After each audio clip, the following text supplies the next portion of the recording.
gunung yang ada.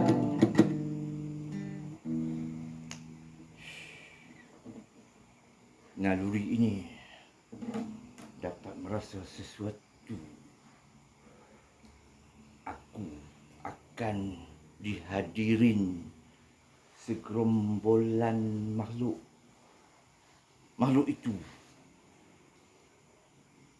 akan menyerangku. Dia datang dengan bersiulan-siulan di telingaku.